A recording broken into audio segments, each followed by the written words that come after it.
Absolutely. So my name is JD Elge, and I have worked for Disney for the past 10 years.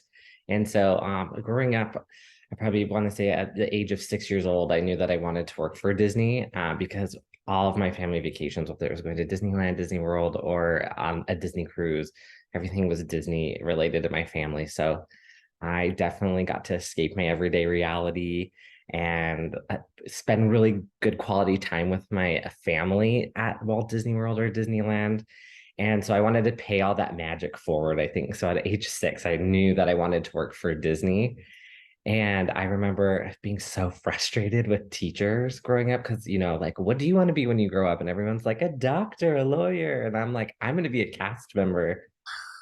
And they're like, oh, well, that's not a real job. And I'm like, but it is. And it's not easy.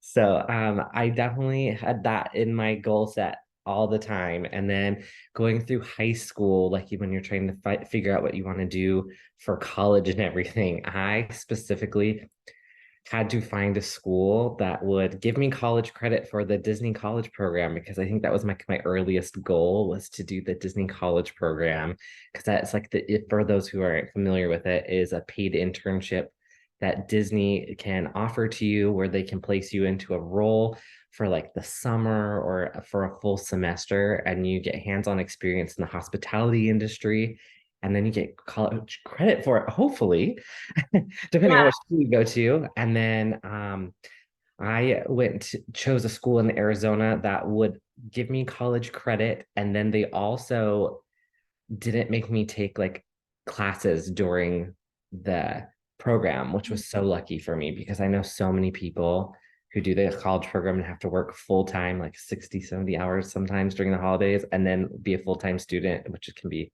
very, very challenging.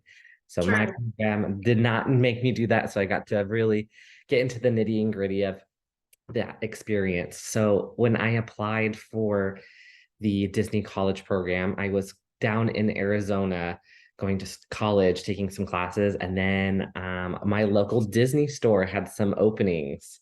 Ah, And so I walked into the store and they were doing some type of like animation cell activity that they were leading. And I was like the geeky, like 18-year-old sitting on the ground with the kids, like, oh my God, this is the best thing in the whole entire world.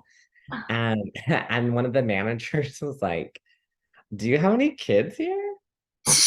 I was like, oh no, like I just happened to like walk in, like I'm a really big Disney fan and I'm in school and I would love to work here. And she goes, well, actually we have like we're doing group interviews right now if you want to ah, come because they do like seasonal positions for like Black Friday and all that stuff. So I was like, mm, okay. So I went in and it was me and like three other like older ladies who have definitely worked for Disney in the past seasons. And I just remember kind of stealing the show when it came towards that interview. And then I walked out and they're like, oh, well, you'll hear from us in like a little bit. And then by the time I got to my car, she called me back. She offered me a part-time position instead of the seasonal position. wow. Wait, They why do you liked think me you so nailed much. it? What? How did you steal the show in the interview? I just think it was just like the right type of atmosphere. Like I feel like I've been practicing it for my whole life. They kind of ask like random questions about like who's your favorite Disney character and why. And like I was like, well, I love the Mad Hatter. I love Figment because I'm really creative as an individual and I kind of like Oh, look up to those characters. And then they asked like why you would want to work for Disney, and I kind of gave that spiel of, I want to pay this magic forward because the day and time that we live in is not a very happy place. It's kind of a depressing world that we live in. And when you're at Disney or you're consuming any of Disney's products or media, it makes you escape that and have that happiness. And so being able to go to work every day and say that you put a smile on people's face and make a difference probably was what I said to them. And they just loved me.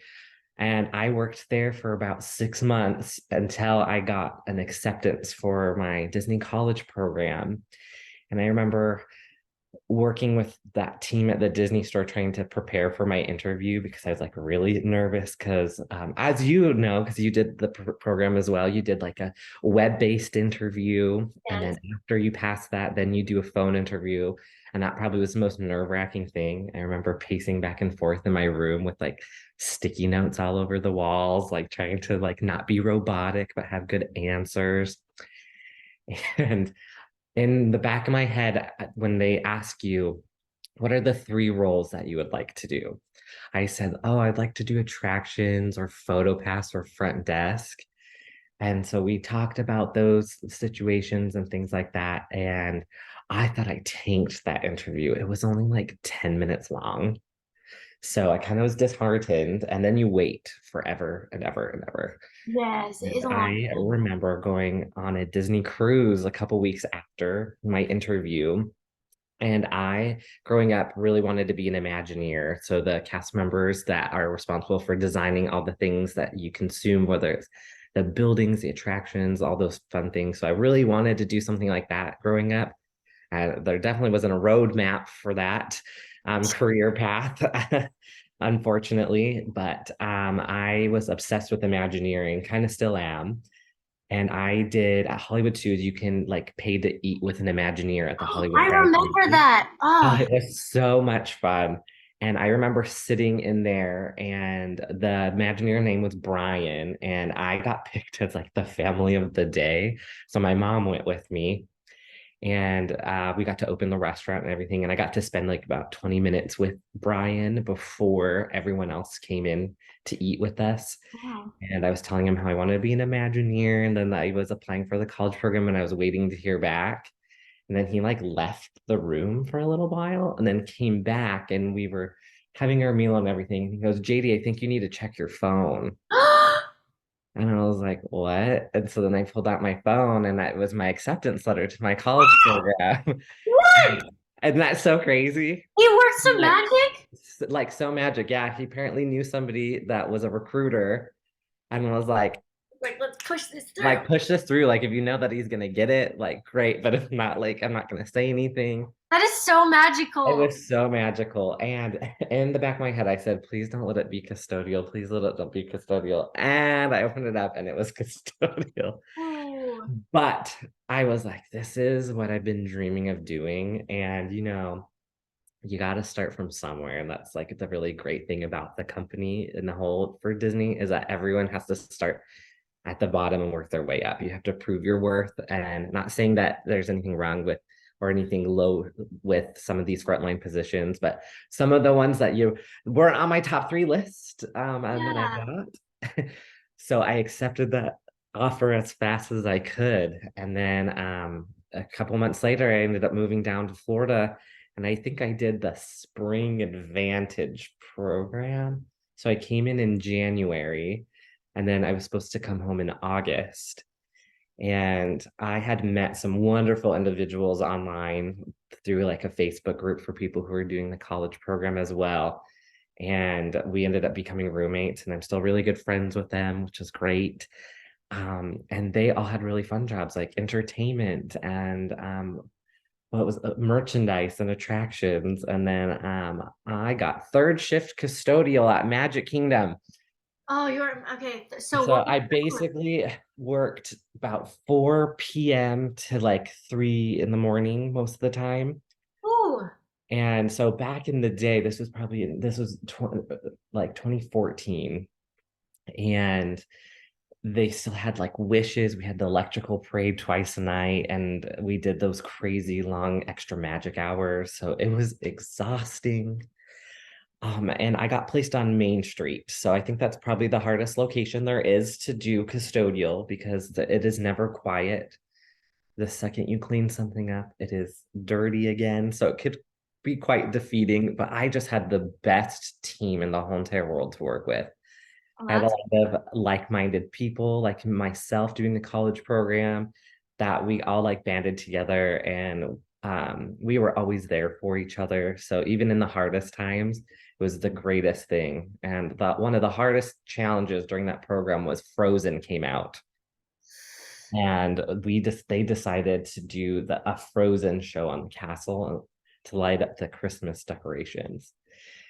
And they called us the Avengers, our little group of CPs, because we would have to hide in the planters of the hub in front of the castle because it was so popular, you couldn't move.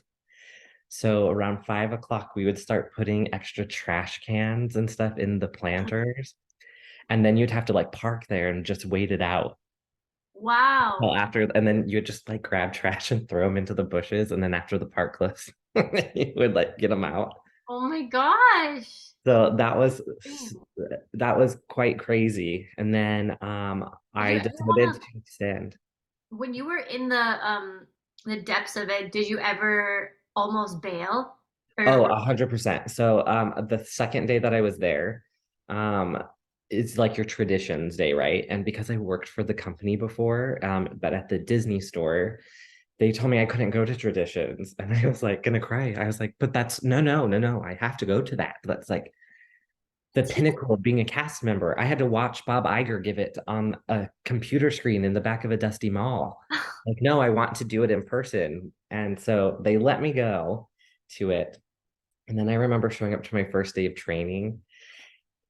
I did not have the best trainer in the whole wide world. Didn't have a lot of patience for us, oh, unfortunately. And I was like, oh, this isn't the company that I wanted to like, you have this perception of what the brand is going to be and what your journey is going to be. You think it's going to be magic and pixie dust all the time. Unfortunately, that's just not the case. Like any other job, there's going to be those challenges that arise as a part of it. And I remember calling my mom, being like, I can't do this. I'm going to come back home. And she's like, no, we shipped your car down there. This has been your dream forever. You need to see it through because you don't quit on things. Like, that's just not something that we do. Um, it might not get better. It could get better. But I just remember constantly calling my mom every day after my shift or before trying to get some bolstering. But then as soon as you put that costume on and that name tag on, and you walk out on stage, of course, there was those moments that made it all worthwhile. Like in custodial, I was really lucky to get trained as the water artists. oh So I wow. got trained to do that. So that was super fun. So whenever I could, I would always try to do that because I loved interacting with guests. And then you'd have shifts where you didn't interact with guests, like when you worked in the restrooms and no one wants to make eye contact with you because you're in the bathroom. But hey, you got air conditioning during those shifts, so Ooh, you had to okay. kind of look at the checks and balances. But I think the best part of that role was at the end of the evening when the Magic Kingdom cleared of park guests, and I'm standing in front of the castle, and there's not one soul besides myself looking down Main Street. And that, being a Disney lover, I'm like, oh, so this is like what Walt kind of envisioned type of thing. And so like you realize how important these little jobs are that people necessarily might not want to do are Yeah. so important to the overall well-being of the parks and resorts for all the other lines of business to be successful. So That's that's so I was special you paid got that moment too. Like most people won't get that. never. Wow. Never. It was so I loved those moments, especially during Christmas when you had to work by yourself. During the holidays, you were away from home and you could see those lights shining on the castle twinkling. Those were really special moments. So I really liked that. And I extended for a full year after that. And so did all my other roommates. And so that was really fun. And then when it was time for our program to end, all my roommates decided that they were going to go back and finish college. And I did not. I had the Disney bug and the fever, as you'll hear a lot of other people who do the Disney college program. I don't want to say it's a cult, but it's kind of like a cult if you leave back in the best sense of the way, because you are in your own little world here at Disneyland or Disney World. And there's just so much to see and do, and you're surrounded with like-minded people. And then getting into the parks for free, like, come on. When you leave the company, then you don't have those perks. It's really hard to be like, oh, I just can't go to the Magic Kingdom today. I have to pay $109. It's true. I mean, I feel I don't work there right now and I don't have a pass it's because I feel too entitled to buy a pass because Oh, I'm like, absolutely, right? You're like, I used to just go whenever I wanted. That's too expensive. yeah. Especially like when as cast members, you could like just walk into Epcot and go, I don't know, go to the Epcot pavilion, get some sushi and then leave. Like the Yes, expectations of going to the parks when you're a cast member aren't like, I have to do X, Y, and Z. I paid so much money, I'm gonna do everything. You could just go in for like an hour, sit there on the park bench and just enjoy. exactly. So So that was super fun. And then something for those who are listening or watching, the Disney College Program also offers classes that you can take that are related to your major, possibly to your major that you might be in your degree. So for example, I took a Disney Heritage class because I'm a Disney history junkie. I took that. Oh, awesome. And David Horvath was our instructor, and he was an amazing cast member. And that was so much fun. And then you get your master's degree afterwards. Mm. And then I also took one called Corporate Alliance. So we learned about how like Disney, since they are a Fortune 500 company, works with so many different companies and we have alliances with them. So we'll buy products from them and they'll supply things to our parks and resorts for free. Kind of like how Coca-Cola is a sponsor for the Walt Disney World Resort. So that was a really interesting class. And then took a one that was probably the best college class I've ever taken in my whole entire life, and it was called Creativity and Innovation. And you really had to do like mental gymnastics and learn how to push your brain to be creative. And you got paired with people who have completely disorganized or non-aligning interests to you, and you had to learn how to work collaboratively with these people on a project. So, for example, I got placed into an Imagineering salon, as we called it, because that was my like. And I got a bunch of other cast members in our group, and we got tasked with theoretically, if we had to redo Epcot, what would you do? This is your budget. And then you had to make a presentation to the class about it. Wow. And while we were doing that, our instructor, Ellen, was so great with networking with other lines of business that she goes, hey, I have these group of people and they are working on a project about reimagining the Imagination Pavilion at Epcot. I understand that the upstairs is current at that time was currently not being utilized and was abandoned. Could you walk them through this space so that they could get some ideas? Oh, And so I wow. just thought that was so cool that my instructor would go out of her way to make this theoretical experiment worthwhile for us. And same with that leader up in the Epcot area, letting us go into a restricted area that normally nobody should be able to see. And I was freaking out. Like it was amazing. That's so And cool. at the end of the semester, went ahead and presented our projects, and other people had non-Disney related things. And so I highly recommend those courses. And you do get college credit for those ones as well. That's awesome. Yeah, and they like it's almost like they were taking it very seriously. They're like, this is if you were going to imagine this, you would need to see the space. Right. And then I loved how she gave us a theoretical budget too, because Disney is very much a budget run company. And if you don't hit those numbers per se, then the project can't happen. So things could change in your designing process and things like that. So me going to school for graphic design and being able to, I was in charge of doing all the conceptual artwork for this project.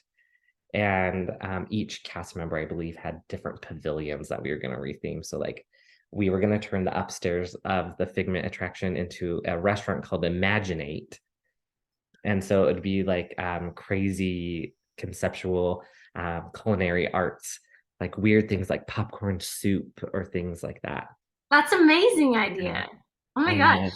then we were going to replace the theater.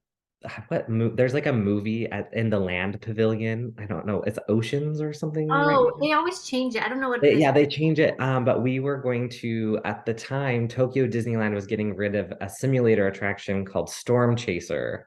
And come to find out, the building is the same specs as that. And so we're like, oh, let's just like move it and do this so that we're adding capacity to the theme park. So things Oh, like that. And so it was just really fun that to sounds like go the coolest there. And like class. during class, they would let you go into the parks and like do your project there. So that was really cool. Okay, wow. Everyone take that class if That's that is cool. creativity and innovation, like 100%. If anything, I completely would say do that.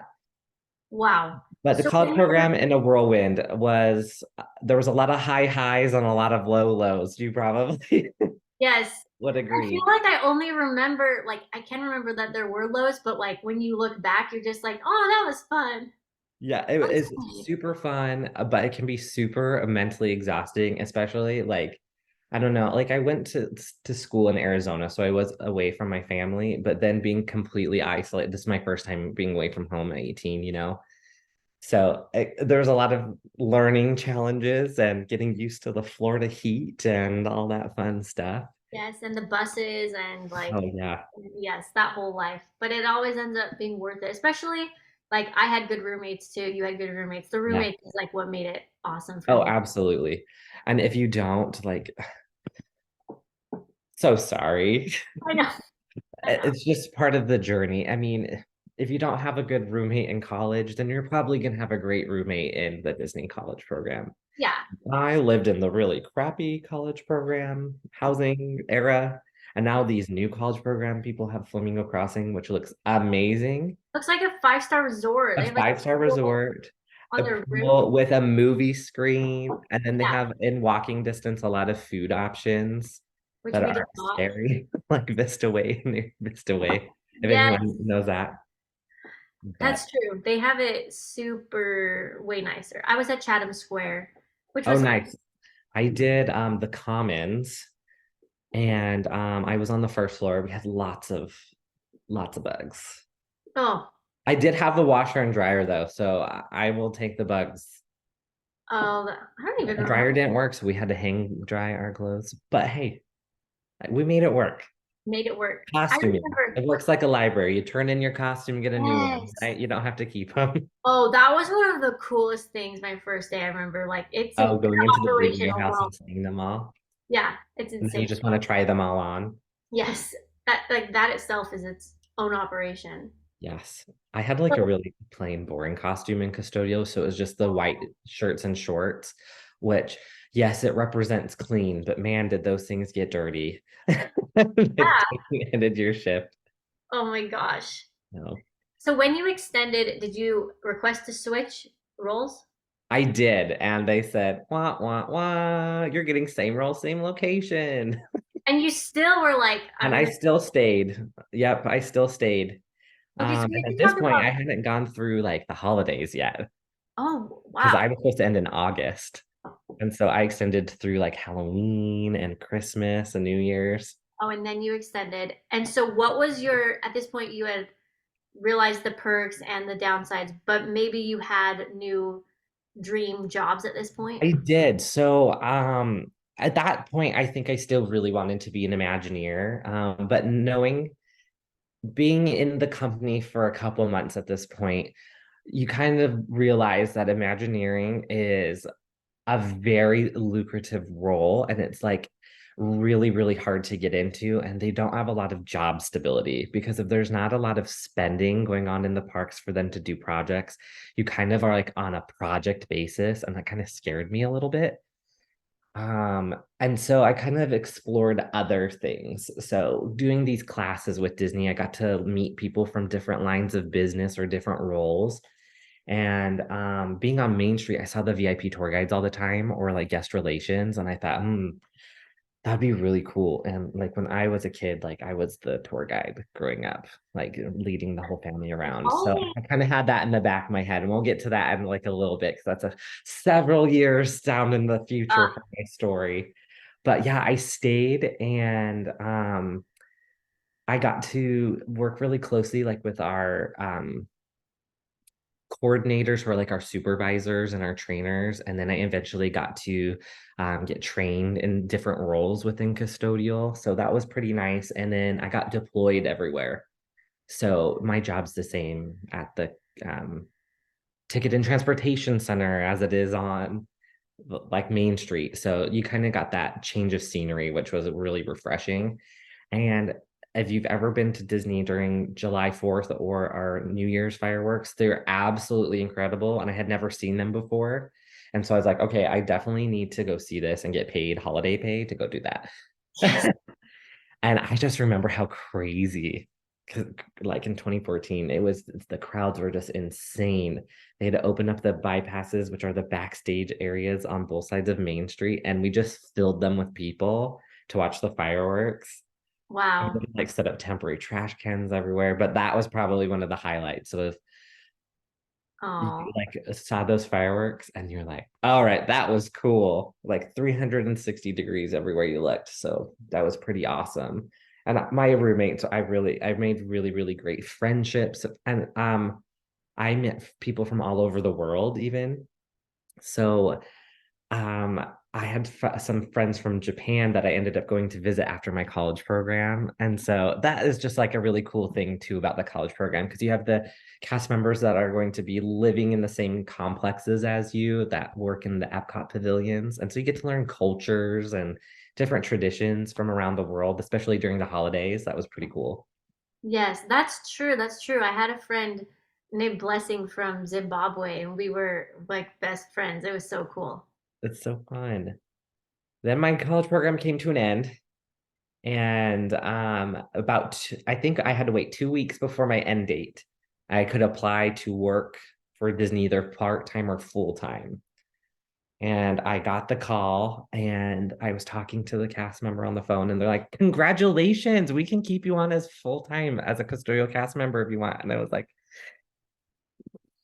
no, thank you. I think I would like to explore something else if possible. And she goes, oh, well, tell me about some like things that you'd like be interested in. And so discover talking about roles that or things that would be interesting to me. Being a Disney Cruise Line junkie, I love that product and I love everything about it. I have so many great memories of my childhood about playing in the kids clubs and things like that. And we have a similar role here at Walt Disney World called Children's Activities. So they get to do all the pool parties, the bingos, arts and crafts, and all those fun things to help entertain our guests. And so I was like, "Oh, I would love to do that." And she goes, "Oh, well, actually, I think let me type this into the computer. I think that we have an opening for you." And I was like, okay, awesome. Like, what? I was just going to get custodial. And now I just because I brought this up and had a good reason to why I want to do this. She goes, yeah, let's put you into this. And then I hung up with her. I got my offer letter. I moved out of Disney College Program housing into with some of my old coworkers. And I get another call saying, hey, we made a mistake. There's actually not an opening right now. So you're going to be on the wait list. But I see here that you had listed front desk as a possibility of something that you'd be interested in doing. And I was like, oh yeah, please put me in the resorts. I've done the parks, like that's too crazy chaotic for me. Put me in the resorts because it's a lot more laid back. You get to see the guests more than 30 seconds at a time and you get to build relationships with them. So yeah, that sounds great. I show up to my first day on the job training and they don't know I'm coming. I don't have a trainer scheduled. I'm not on the schedule. No one knows why I'm there. And I got Coronado Springs as my location. Oh my gosh. And that was a mess. And I remember being like, oh, I should have just went home. I should have just went home. Because it was kind of like a low point of me. The Yeah. company is so large. Like after all these years, I'm like, and being a trainer myself, I'm like, oh my gosh, the company is so large. There's so many different little things. Of course, things can fall through the cracks at times. So in your life, when things don't happen according to the plan, just know that there is a plan. It will end up working out in a way that you might not think so it might. And they ended up training me as the themed doorman for Coronado Springs. So I stood outside of the lobby and I said, "Hola, welcome to Coronado Springs," to all the Disney Magical Express buses. So Wow. for a couple months, it was great. I got to interact with people. It was quite boring, to be honest, because there's not just constantly people coming in to the Right. resort. And then I eventually got trained in front desk and then the bell services operation. And it turns out I do not have a thick enough skin to deal with the front desk. Oh, Um, really? Are people pretty harsh there? People can be pretty harsh. Like it's a customer service role, right? So your room's not ready and you showed up at 11 o'clock. to check in. Check out is at 11 o'clock. So, of course, your room is not ready, my friend. I do apologize. And then they scream at you. And Oh, I kind of had to do some learning to like, the guest is not mad at you. They're mad at the situation. Like, take a breather. Like, some people have the thick skin, and I like problem solving, but not conflict resolution. yes, And so because I kind of was like that that's cast just member at the the front desk that would just cry. well, at that point, it's like it's that's just the I call it like the irrational Disney guest expectation. Oh, Like absolutely. they lose part of their common sense when you come to Disney. Absolutely. And Coronado Springs is not the most guest friendly resort, I should say. So back in the day, we didn't have the Grand Destino Tower. It's a convention resort. That's its purpose. So you have very little leisure guests staying there. It's all business people. So they're always drinking and partying. And I remember one lady threw a drink in my face once because I couldn't get her a taxi fast enough. I got her fired though from her convention because like you're there at work, dummy. So I Oh, definitely wanted to quit right then and there and run home. Um, I learned so much though about the company during doing front desk and doing that conflict resolution and learning about like compensating lost time or um, this giving things for let's say for example, a guest came up to me and they were like, my little daughter tucked her little stuffed animal into the sheets before we went to the Magic Kingdom. And then when we got back, they were gone because they stripped the bed and put new sheets on. And so they're in the Towel Metro. Well, the truck comes and takes them to a plant to get them washed. So I'm like, oh, there's no way that your stuffed animal is supposed to be in there. What kind of stuffed animal was it? What's her favorite character? And then I could go, we have these vouchers that we can go write out and go give that recovery. And so then I had a basket in the room waiting for them to put a negative experience into a positive experience and get them back to their vacation. So that was a really neat learning experience as well. And learning how to do the luggage, like props to all those bellmen out there, especially our resorts that are very spread out. hmm. Oh, that's a lot. That's a lot of work and coordinating to get all of those things where they need to get to. Back in the day, the Disney Magical Express service, they would get the luggage from the airport, bring it to the hotel, and then we'd have it into their room. So that was a lot of logistics to learn. Gosh. So that was pretty interesting. So I waited in that role for about 6 months until finally I got a call from Randy in casting, who was amazing. And he goes, okay, I promise this isn't a prank call this time. You are going to children's activities in the wilderness region. And so Oh. I went and started children's activities there at the Fort Wilderness campground as well as the Wilderness Lodge. And I just immediately fell in love.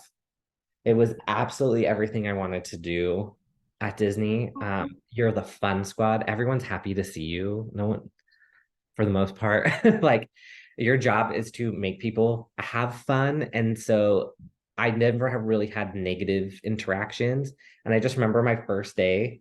One of my friends that I met on my college program also got the call for children's activities, and we got trained together at the same time. And so it was just like so fun. And I remember our first day of training, it rained on the pool deck. And so we were at the campground, and they have a little arcade next to the pool, and we did an air hockey tournament. I'm like, I'm getting paid to play games. Like, Hmm. how is this even real life?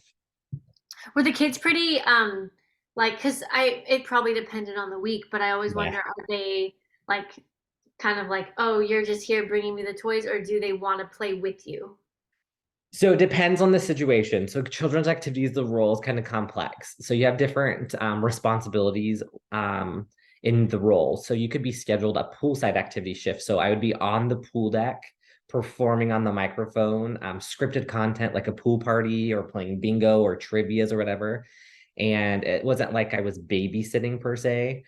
So they could come up whenever they wanted to participate, and families, of course, too. It wasn't just children. Um, and I remember I've never spoken on a microphone before. And so when the trainer was like, here, go ahead and do this, I'm like, good afternoon. My name is JD. And my trainer was just like phenomenal. She gets on the microphone and like has this persona, like a radio personality, and I'm just like, oh. Yeah, I eventually got there and became that. I got my own personality out there, and it was super fun. But then we also do the campfire programs, so guests can roast marshmallows with us in the evening, and then we blow up movie screens at some of the resorts and watch movies. And then we have areas called a community hall, which is at Disney Vacation Club resorts. Ooh. And it is a space where guests can come in and they can rent DVDs, sports equipment, and then we have arts and crafts available for purchase. And then we teach them how to do things like Mickey tie-dye, pottery, and ceramics, things like that. And then this no longer exists, but at that time, there was a discipline where some resorts had a drop-off center. So that'd be more like the Disney Cruise Line, like the kids club. So the parents would pay and drop their children off with us, and we would have structured programming there to entertain them while the parents went to like the California Grill or to Citricos or something like that. Gotcha. So a long training process for that. Like custodial, probably 5 days training. Front desk, it probably took a week or so, but this was like 3 weeks to almost a month to finally get trained in every facet. And I was part-time. That was the only position they had available. And so I did part-time and I had full availability. So all the part-timers that wanted days off or full-timers that wanted days off, I'd be like, give me your shifts, because I was just obsessed. Because it Oh, was just so much fun. Like I just you it loved was it. so fun that I've been in that role for probably 5 to 6 years, off and on. I keep Oh my going gosh. back and forth, but it's been so fun that eventually I put in for full time for that role. And I was on the wait list for a long, long time. And then I got another call saying, you're going to be full time. And at the time, I was like, I'm getting full time in my area, but there's not a spot available. I'm very confused. Like, who's leaving that I'm replacing? Then casting goes, oh my gosh, JD, we made another mistake. We don't have a full-time spot for you, but because we gave you full-time, we're just going to have to deploy you out to all these different hotels and guarantee you your hours in the same job until an area can house you permanently there. Because my job as children's activities, I can perform at anything. That's So kind of more fun. it's so much fun. It wasn't as fun at the beginning because I didn't have a set of family, you know what I'm saying? Like cast Oh, members, like, yes, because it was a new group of people all the time. I didn't really have a leader that I had a relationship with that I could go with to like any questions or anything like that. makes But sense. such great networking opportunities. And because of this experience, I got like deployed over to the Polynesian for a couple weeks here and there. And I got trained in their Lilo's Playhouse that no longer exists, sadly. And I got to meet so many awesome cast members. But after my whole deployment tour, I got to work at every single resort on property. Oh So my that's gosh. I can say that. The only resort I haven't worked at is Riviera because that's the newest one. Wow. But I thought it was so fun. And because of all that networking and things, when I became a coordinator, a relief coordinator, that is, I was able to get pulled really quickly to becoming a status or permanent coordinator at the Contemporary because I'd worked there so much that their leadership knew me and they picked me instead of their own team to promote. Oh my gosh. And so I was there for, I felt so weird there. I was like a fish out of water at the Contemporary after being everywhere. They had a lot more older cast members than I was used to working with. And I was now their boss, and I was like barely 21 at this time. And like people were like in their 50s. Ooh, And so there was a lot of conflict of like, I you bet. don't know what you're talking about. I've been doing this since before you were born. And I was like, Oh, a that's lot hard. of trying to pay respect forward to get it back, because you'll find that in any company that's seniority based. When new people come in, they kind of get a little bit nervous. So you got to do what you can do to ease your way into, be kind and courteous, and build those relationships with people. And I was a coordinator at the Contemporary for about 3-ish years. And then one day I got the news that, hey, you are going to be opening this brand new experience with Disney Cruise Line, but we're bringing it to the Contemporary, but you can't tell anybody about it. And I was like, what? And they're like, yeah, you go on Disney cruises all the time. So you're the only person that has experience. I'm like, but I haven't worked for a Disney cruise line. Like, well, none of us have worked at the drop-off centers and they're closing them all at Walt Disney World. And then we're going to close our arcade at the Contemporary and turn it into a thing called Pixar Play Zone. So all this programming was designed by Disney Cruise Line, and we are going to try to attempt to marry the lines of business of entertainment and recreation together like they have on Disney Cruise Line because their guests just rave about how amazing the experiences are there. I was like, oh, well, as it turns out, that was my least favorite part about my job in children's activities was doing the daycare part.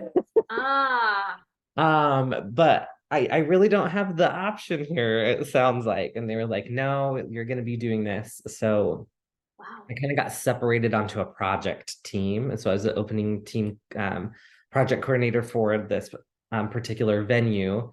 And then I got to go on Disney Cruise Line on the Disney Wish, not the Wish, the Dream. And I got to shadow their operation and try to mirror what we could do on the ship to on land. So that was really fun. I mad props to Disney Cruise Line cast members. I did 2 weeks on there. I couldn't imagine doing a 6-month contract. So I'm very grateful. Children's activities at Walt Disney World. I get to go home at the end of the evening and sleep in my own bed. So even though you love Disney cruises, you found you wouldn't want to work on it. Correct. Yeah. It's definitely not the same. Any person can say the same. Like if you were a guest and went to the Magic Kingdom all the time, but then when you work there, it's completely different. It does not per se ruins the magic for you, but since you know the ins and outs of things, it's not quite as magical. Right, right. So I was like, I want to keep Disney Cruise Line in my head as being something amazing That's that I fun. like to go and do on a vacation, but not necessarily work. And so I got to work with Disney Cruise Line people in the space. So from concept drawings to installing everything and then getting an opening team together. So sitting through interviews with upper leadership and pulling cast members that I had seen at all the other properties who were interested in coming in and working with us. So I got to be like, hey, you should get this person. I worked with them over at this resort type of thing. So networking is such a big thing here at our company. That's really how you move up, getting to know people from not just your circle, but other circles not related to yours. And then setting up meet and greets and things like that. So when we did open finally, I had one problem. We had no budget for a bathroom. So we have this immersive experience for kids with no bathroom. So what was it you were actually designing and creating? So I was more the person that was on the operations side, like when imagining like this is what the space is going to look like. So essentially Pixar Play Zone was a experience that was like a drop-off center that was from 5 p.m. to 10 p.m. each evening. And we had themed activities. So the room was themed to the worlds of Pixar. So one part of the room looked like the Pizza Planet arcade from Toy Story. We had a racing track, Pinewood Racing Derby track from Cars. We had Bonnie's room where the toys were. When the kids walked in to wash their hands, we had scream canisters to wash their hands. And then Boo's door would be what they walked into to come into the space. So And cute. essentially, it was structured activity. So the first thing that we would do was we'd have a guest experience facilitator, and we had 3 to 4 individuals that we pulled from Disney Cruise Line who are amazing, and they did this particular role on the ship, and then did a temporary assignment with us to perform the activities. So they would do Buzz Lightyear Space Ranger training, and we had like an interactive TV screen, so the kids would like learn how to be like Buzz Lightyear and defeat Emperor Zurg. And then we would feed them dinner, and we'd have a pizza party. And then we would do, oh, I think it was Woody's Roundup was next. So it was like Enchanted Tales with Belle, but Woody and Jesse would come into the space, and each kid got a part, and it was like Mad Lib activity. And Okay. then we would do the Piston Cup Challenge, my favorite activity. The kids got to build like race cars out of Legos. And then they named them, and we made like banners, and then we would race them down the track. That was really fun. And then to end the evening, Mr. and Mrs. Incredible came and saved the day, and we did a dance party. And then the parents would pick them up. So it was confusing for our guests because they were used to our other drop-off centers where they could come drop them off at any time between our operating hours. Where this is, you come drop them off at 5 and pick them up at 10, because if you do it out of order, they're missing out on character interactions. Wow, yeah.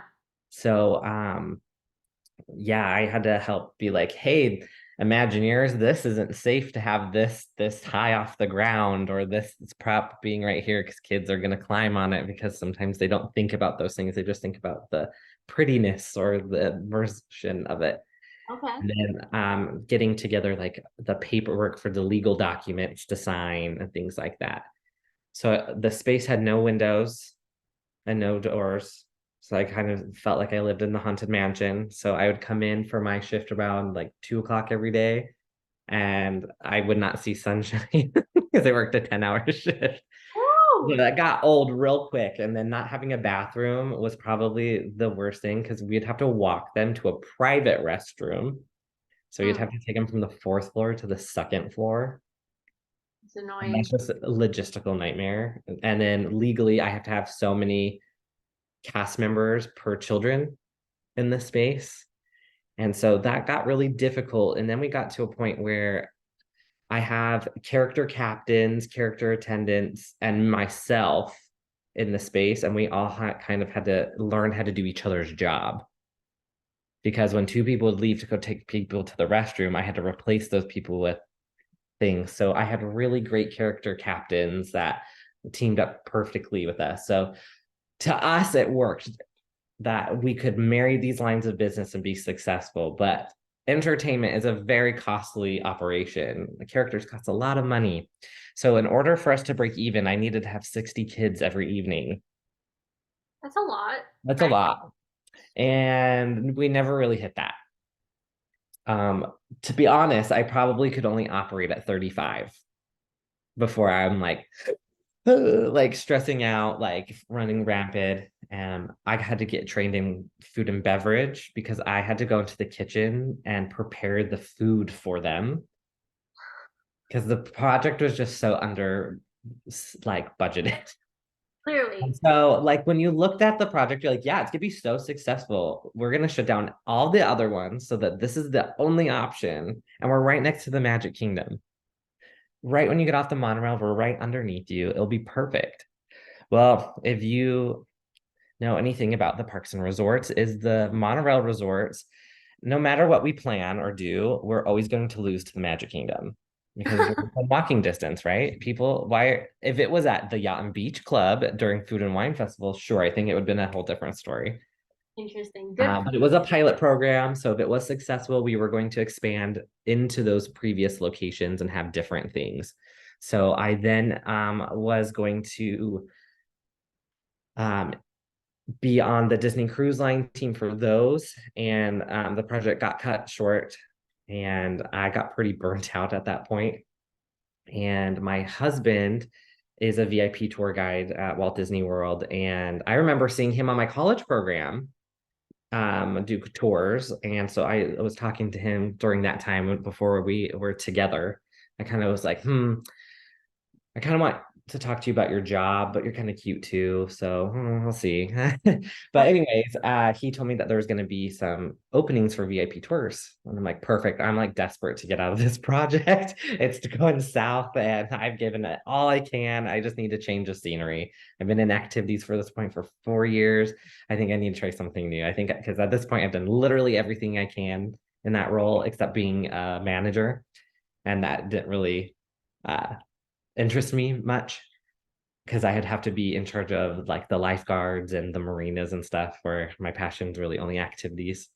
And I interviewed for, well, I applied for VIP tours, and for that particular posting, they had 500 people apply, and then 150 people got interviewed, and then they picked 30 of us. And so that was a wild, wild ride. So you show up to this interview and you had to take a test.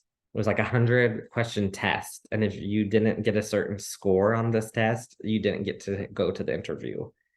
And it was super easy to me because it was like all Disney trivia questions, which Toss. I did for a living for the past 4 years. Disney Park? Disney parks, resorts, like who's the vice president of accounting, who's this Okay. person, because you needed to know everything multifaceted about the company. And then it was at Team Disney because that's where the VIP Tours is based. I learned really quickly that VIP Tours and guest relations are not the same department because that's what I always assumed. They were At the same. one point they were, yeah. So at one Oh, point they were, and then people could get scheduled to be tour guides outside of guest relations. And mm, then it just became so popular that it became its own role. oh, okay. So they kind of explained that process, and it is very confusing to our guests that we wear the same costume. Hopefully, they get new costumes coming up soon. They have different D pins than the guest relations, Oh, but I get into this conference room at Team Disney, which is like the headquarters here at Walt Disney World. And it's like the longest table I've ever seen in my life. And I'm like sitting at the end, and there's like four people on the end. And I'm just like, oh, this is really scary. And then they just go, so are you going to tell us who you know in the department? And I go, "Well, excuse me?" And they're like, you know somebody in the department? And I was like, oh, yeah, my boyfriend is a tour guide. And they're like, oh, and who is your boyfriend? So I told them, and then they're like, oh, okay, well, we like him. And then they started to be really nice to me. that's so But weird. Why would they start like that? I Like, don't know. what I are you think it getting was an into? icebreaker because I visibly looked probably really nervous. Because I'm like in the corporate headquarters. I've never been in there before. I kind of didn't feel like I belonged. And they had a fishbowl in the middle of the table with a bunch of like crinkled up papers in there. And they're like, we want you to go ahead and pull out a piece of paper out of this bowl and tell me everything you can about what's on this piece of paper. What? Ah, And so I think it was just like really random things, like random locations or restaurants or stores. And I picked out Tutu Italia.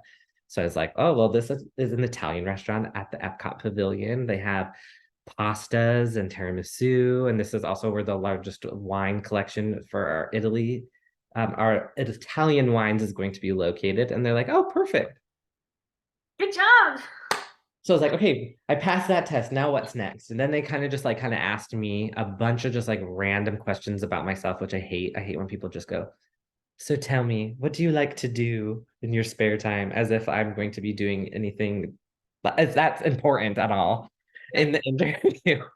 And then they started asking me like trivia questions, really. Like they gave you a scenario. So pretend this we are your guest. You're picking us up at the Grand Floridian. This person wants to do this. This person wants coffee, and this person is unhappy. What do you do? So I had to give like a theoretical, this is what I would do as a tour guide. And so we were on our way to the Magic Kingdom in this scenario, and they needed coffee. And so I was like, okay, well, what I would do is because little kids whose birthday it is wants to go on Space Mountain, I'm gonna go get them on Space Mountain while I go to Starbucks and go get them their coffee. And then by the time they're off the ride, I'll have their coffee for them. And they're like, excellent. And I was like, okay, perfect. And then we did several more scenarios like that. And then they kind of went over the role because VIP tours is kind of a secretive, people know that they see them out and about, but don't really know what the role is and how unpredictable the schedule is for it. So, I mean, for the past 4 years, I was like very schedule driven. Like, okay, at 5 o'clock, we do this activity at this time, blah, blah, blah. So, having something that was unpredictable kind of sounded really fun. Having one day not be the same as Right. the next. So basically, as a tour guide, you get scheduled a start time. So the guest picks their start time for the tour. Let's say it's 9 a.m. You get scheduled in at 8 o'clock a.m. You report to Team Disney. You do your pre-shift thing, grab your keys, because we also are their Department of Transportation certified because we drive passenger vans up to 14 people. So you have to go through all of that driving training. And you go pick up the guest wherever they're staying in the Orlando area. And then you go about your tour, which is a minimum of 7 hours, I believe, still to this day, minimum of 7 hours. And then at that time, they could go up to 14 hours or 16 hours with you. So you didn't know what time you went home. Okay, wow. So if you had like a dog or like a baby at home, like it's really not the best thing. In other roles, you can trade your shifts with each other or give them away. Not a thing. Nothing indoors. And at the time, my position was called a temporary assignment. So they would bring people in. I think I got in September, they started training us for the Halloween and Christmas season. And then you would go back to your area that you currently were in. So I was in children's activity. So after my temporary assignment, I would go back. So they would hold my spot, which was lovely. Um, I got the call shortly after that I got selected, and then it was a month training. And like if you failed any of the training, like or one of the tests, I feel like we did tests every single day. And if you didn't pass the one test, you were out of the training program. So the first day they gather you all up in a conference room, give you like a stack of like a binder this big full of just like information that you have to memorize, like spiels. Because I got trained as a private tour guide as well as the ultimate tours, which they discontinued, but they were basically group tours. So they were a more affordable option, but guests didn't get to pick which attractions they went on, but it was information driven. So I would talk about the history of the teacups and then into Dumbo or vice versa. So I had to memorize verbatim all of that information. And then we would go do a whole week about Epcot. So you'd walk through the park, learn where every restaurant was, that you had to memorize everything on the menus. And then you got quizzed on the menus, which I thought wasn't fair because they constantly are changing. True. Great information. So if guests ask you something, you have to know everything. So, and if someone wanted something, like if someone was like, "Hey, where can I get some cheddar grits?" You'd like, "No." Yeah. That's crazy. So Wow. you had to like go about and do those things. And then you had to learn the attractions, like all the height requirements. You get trained for private citizens, like celebrities or people who have special clearance that don't go through the fast pass entrances like the other guests paying for VIP tours. And then learning who you have to call to get clearance for said things. So it was a lot of information, but it was super fun. And then my favorite thing by far during that training process was doing our dining etiquette class. So as a tour guide, if the guests invite you to eat with them, the company will pay for your food. So that was pretty fun. So I'd be like, hey, have you ever eaten at this restaurant before? They have steak and lobster. You probably got like to try like Oh, I almost got to try so restaurant, but much stuff. It was so great. Reverse psychology for the win, right? oh my gosh. And so I got that done. And you have to do this dining etiquette class where they teach you how to dine with royalty, how to dine with dignitaries, like how to use the certain forks and where your drink goes. Oh But you practiced on a Twinkie. It my was hysterical. god. So that by far was my favorite. And I did tours for about 2 years. And then I was a tour guide all the way up until COVID. Hmm. And then I got laid off from tours. But when we reopened 3 months later, they were only bringing back the most senior tour guides. And since I didn't really have any seniority because I had just been there for such a small period of time, I got displaced like a lot of other cast members. And I had to do Incredicrew, which was the mask patrol, making sure our guests wore their face coverings in the theme parks, water parks, where else? And Disney Springs. And I got spit on. I got Oh, pushed. I called the cops many, many, many times. I hid a lot in the tunnels of the Magic Kingdom because I was not getting paid enough to do that. I bet. But finally, I got a call from one of my old area managers at the Contemporary, and she was like, I'm going to rescue you. I want you to come back to our area. And so then I went back to the Contemporary, and I've been there ever since. Still Oh, waiting on the next thing. A lot of people ask me if I'm going to try to go back to VIP tours. I think the time that I had there was awesome. It was a dream role. It really was. It was so much fun, right? You got to go on rides with guests. I got to be a guide for several celebrities. although I'd rather just have normal people every day. Are you I got allowed to say what celebrities? no, Ah, definitely. I only had one good one, all the rest were horrible. So we'll just leave it at that. okay. Definitely not very fun. They're a lot more work than they are anything. Um, I like the financial stability of being a VIP tour guide because people can be very generous. The wealthy can be quite generous sometimes when it comes to gratuities. So that was fun. And of course, you claim all that stuff so you Oh, don't get in trouble by the IRS. But so you're back at the I'm contemporary. back at the contemporary, but the reason why I'm not going to go back is I've got a little one now at home, and not knowing what time you're going to get off of work as you get older is not for me. So I'll let my husband go ahead and do it. I loved all of my friends I got to meet there. Uh, I will say though, VIP tours can be quite a toxic place. It just happens with the money. You know, the people who have a lot of money can be quite kind, but they can also they don't live in the same type of realm as everybody else on planet Earth. Can be very mean and demeaning and things, and that kind of wears and tears on your character after a while. And if you've ever worked in a restaurant, which I'm pretty sure you did on your college program, you know how the server mentality of, oh, you Oh, sat this section, you're just giving my money to somebody else.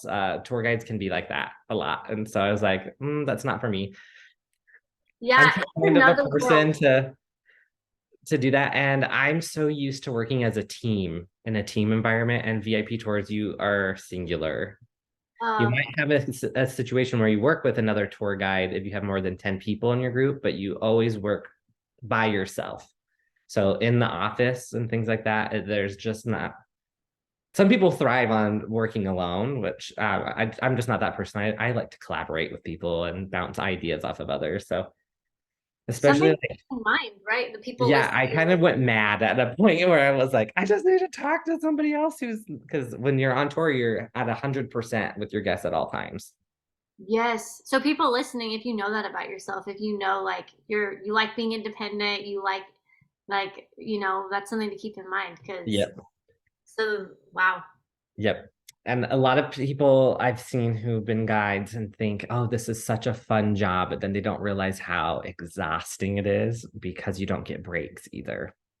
So the Oh, guests are with you for up to 7 hours and they spend upwards of weekends, it's $900 an hour. And so they want to go, go, go, go, go. So you might not even get to go to the restroom.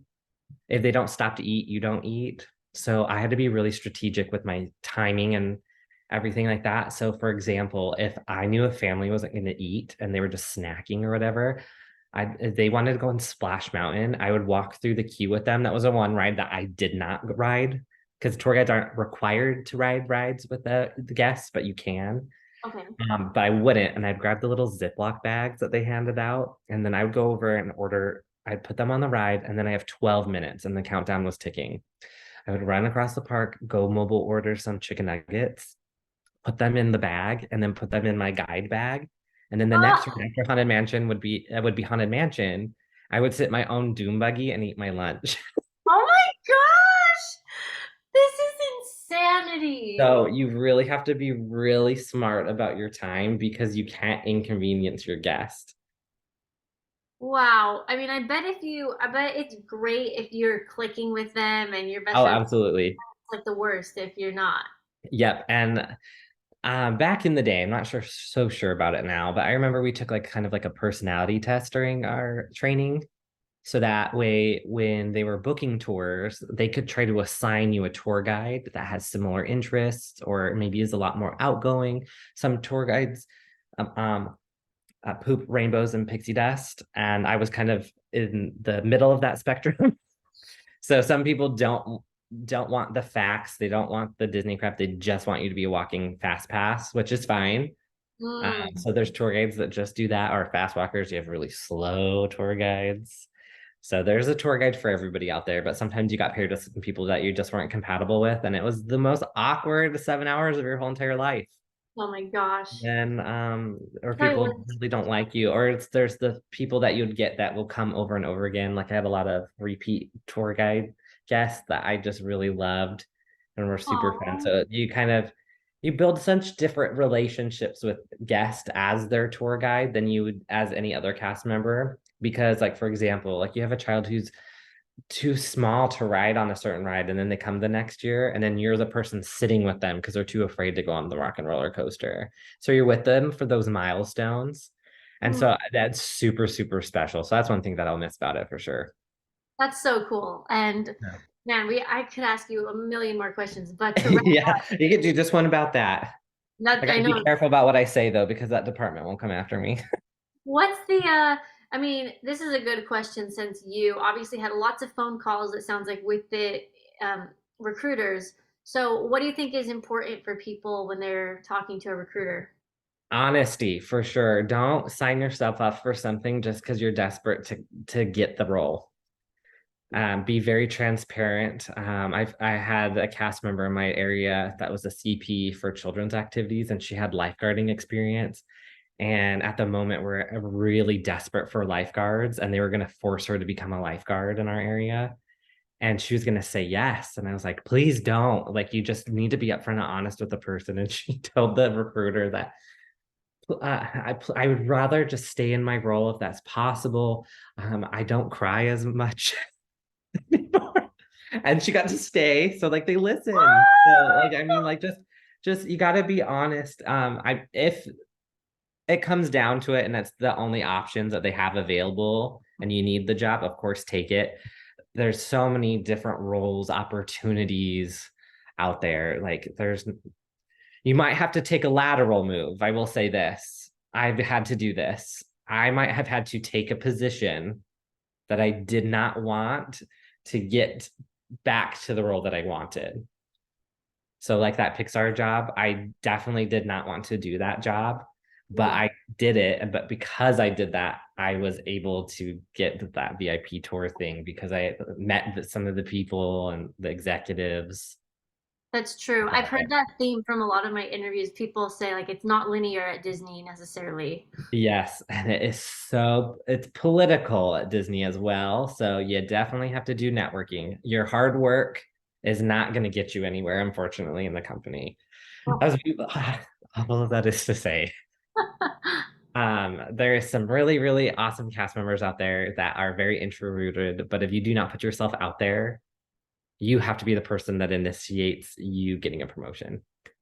Yes, There, great life lesson. And even yes, outside of Disney, anyone you just anywhere, anywhere for sure. Um, After I got back into children's activities, though, I have had the opportunity to be on the operations training team at Disney University, which is by far one of my favorite roles I've ever had with the company. So I help onboard all of our cast members who are coming into the company as new hires or rehires. And I do their second day of training outside of Traditions. So Traditions is our cast members' day one, where they learn about the founding of our company and our expectations, and it's super magical. And then they come to me and we teach a class called Bringing Magic to Life, where we get our cast members together and we talk about all the important things of being an operations cast member and all the challenges that will come as part of their role. So things about their pay, their expectation on what they're going to be wearing, safety information, and then we talk about that legendary Disney guest service and how they can apply that to their everyday duties as part of their role as a cast member. And it's so much fun. I've onboarded over 5,000 cast members at this point over the years. And so it's super fun to work at Disney University. We have our own standalone building to do that at. And then for our recreation line of business, I also teach our lifeguards that are coming in some life saving techniques and things like that, and get them set up with some e-learning, which if you've been at Disney, you know how fun e-learning can um, be in the computer. So I set all that up for them. uh, And since I did not have the best training experience when I first became a cast member, it rubbed me the wrong way, and I really didn't want anyone else to ever have the that experience.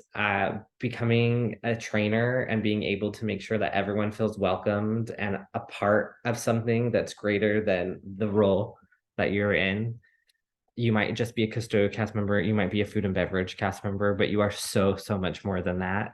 And I love to help people unlock their gifts that they have to share with our guests out there.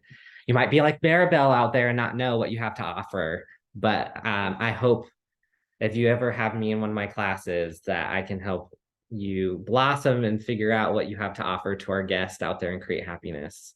Well, that's such a big deal, those teachers. So I remember, I'm glad you brought that up because I remember seeing a picture of you doing that at Disney University. And I'm like, that is, like you said, it's a huge company.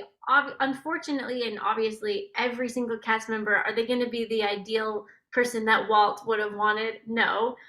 Some people are there for whatever reasons, but there are some people who want to make magic like that was me. I'm like, no, I like the funnest part for me was when I could do a guest recovery thing, or if it was someone's birthday and get a cupcake from the bakery next door. Like some people want to do that, some people just want to end their shift. And so I remember my traditions teachers and everything, like I was like, whoa, they're really like embodying the Disney essence. Like this is not even in front of guests, and they're like, so it's so important that they are maintaining that standard in the beginning of training. And whether some people are like, yeah, whatever, but like it's got because every single person in the front lines, like that is who's dealing with the guests. Yep, it's so so important. And I love that I don't do it full time. So like this week I was there twice in my 5 days. And so it's so fun. I might have had like gotten so burnt out sometimes. I'm like, oh, I just need a Disney University day so that I can get my recharge in my pixie dust. So Aw. that like because just seeing how excited everyone is for this new journey, but also it is so scary. I was like, I understand how you guys feel sitting in this room. I too was one of you at one of these classes, and there's so much information, and this place is so big, not knowing like where to get your costume or things like that. So trying to put them at ease and know who to talk to. So it's super, super fun. Well, And they're I lucky also to get to have you. share my guest stories too. Yes, yes, they're no, I'm glad that they picked that, like you got that position too. Well, any final words of anything? Oh, well, I guess I would like to, if I could, I'm just gonna leave you guys with like a guest story that I have, and it kind of embodies why I have chosen to be a cast member and why I wake up every morning and still do it, because it's not an easy job. It really is not. It's not for everybody either. In any type of customer service related or hospitality driven industry, you're definitely gonna get some problems where you have to have that thick skin and get through it and problem solve. But things like this just make it worth it. And what makes Disney stand out the most is by our cast members just talking, listening, and engaging with our guests can make the difference. So when I was at the Wilderness Lodge one day, I was doing a pool party, and we were we have this big party cart type thing that plays the music, and I was standing behind it on the microphone, and I was doing whatever activity that was in the pool party, and I had a guest, a mom and dad and a little boy, come onto the pool deck, and he had his hands over his head like this, like he was really really really having a time with how loud it was. And so I turned the music down and I approached them because I just want to make sure everything was okay, because the kid was like screaming bloody murder. So I go over and I was like, is everything okay? And she let me know that her child David has autism, and it just is super overstimulating for him. And is there a quieter place on the pool deck that we could go to? And so I showed them where that quieter place would be. And I told them that we would be done in like 45 minutes. And then it should be free gain anywhere he would like to go. And I went about still doing the pool party, but then David came over and was like beating up the party cart. He was like kicking it, and he was like trying to tip it over, and his mom was really embarrassed trying to drag him away. And I was like, it's okay, it's okay. Like, it's fine. Like, I completely understand. And so then I started to try to talk to David, and the mom goes, oh, you don't understand. And I was like, no, I understand. So I just still tried to talk to him, and she kind of went and sat down. And I was like, it's okay. Like, he is fine. He is not bothering anybody. Like, everyone belongs here at Disney. Like, it's okay. So I'm like, so David, what's your favorite movie? And he wouldn't respond to me. And I was like, okay, well, who's your favorite Disney character? Still no answer. And then I'm still trying to perform this pool party. And then I finally was like, well, David, if you don't like the music I'm playing, well, what kind of music do you like? And then he whispered High School Musical. And I was like, well, you're in luck, David. I have High School Musical on my iPod. So I started to play it. And then he just like kind of like really relaxed and he just started to dance to the music and sing the words.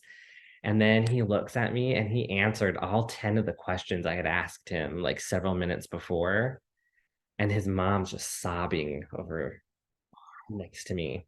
And I was like, oh my gosh, are you okay? Like, I'm so sorry. Was he not supposed to like participate? Like, where is that?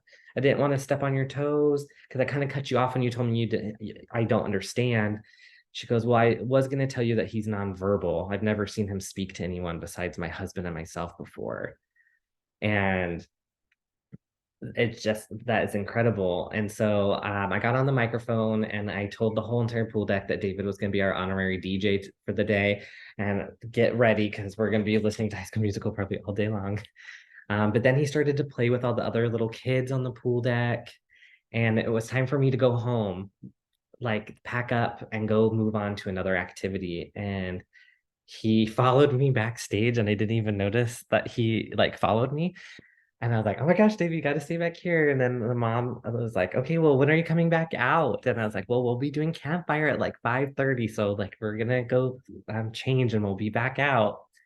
And he was there waiting for us at campfire. And then he wanted to help with everything. So we did. And then by this point, my manager had seen this interaction. And it was time for our movie Under the Stars. And we blew up the movie screen. And typically, cast members are not allowed to sit on the job. And my manager popped a big bowl of popcorn that we don't give to all of our guests and goes, why don't you sit with David and watch the movie? And so I sat there and watched the movie with him. And then it was time for me to actually go home. And he was like, well, mom, can't he just stay? Like you couldn't understand. It was so cute. And so I told him, well, I'll be back at 12 o'clock tomorrow at the pool. And so apparently at 10 a.m., he was the first guest to be at the gate waiting for the lifeguards to open the pool. And he swam around and asked all the lifeguards for 2 hours, where's JD? Where's JD? Where's JD? And then he started to make friends with them. And then I came out and I was like, whoa, I thought you guys were supposed to go to the Magic Kingdom because you guys are only here for 3 days. And she's like, I don't think we're going to be going to the parks this vacation. And I was like, oh, well, why? And she goes, well, he just wants to really hang out with you because you're like his first friend he's ever had. And so I knew I had to do something. So I went and spoke to the duty manager who's responsible for the hotel. And I told them about what happened. And he refunded all 3 days of their theme park tickets that they had purchased because he just wanted to play with JD at the pool. And because of this whole entire thing, they became Disney Vacation Club members so that they could come play with his friend JD every year. And so I did get to see David a couple weeks ago. Oh my And now he's like all grown up. He's like 15, which is so crazy to me. But that's just such a big memory for them. And I don't feel like I did anything special. I literally just did what anybody else would do. But because we're in the Disney bubble and I just talked and listened and I treated him just like everybody else, I have that lifelong connection with this family. And now he talks with people and it's just an incredible thing. So if you decide to work here, I hope you can have memories like that or anything that you do. You just never know the impact that you have on people. And that's why I do what I do. And that's why I choose to stay when God. other people haven't. That I mean, I just had goosebumps that whole time. It just kept getting more and more. I'm like, what? How could it get? And that is, um, wow, that's so special for you and for them. And you were like kind enough to like even think like, oh, well, what song do you want to listen to? And like, I mean, I would have cried if I was the mom. That's and then he started talking to the lifeguards. Wow. Um, so things like that make it worth it. And what a cool, amazing story. Thank you for sharing that. That's Absolutely. the Thanks for coolest having story. me. You're welcome. If anyone has a question for you, do you mind if they reach out to you? Oh, absolutely. That's fine. LinkedIn, Instagram, what's the best way? Oh, you can do Facebook, Instagram. I'm not very active on LinkedIn, which I should be considering talking networking. But probably Instagram would probably be the best. And my handle is at daydreaming JD. Let's go. All right, everyone. Daydreaming JD. I'll put the link in the show description. Thank you so Awesome. much. Thank you so much. See you. Have a good day. Yeah, you too.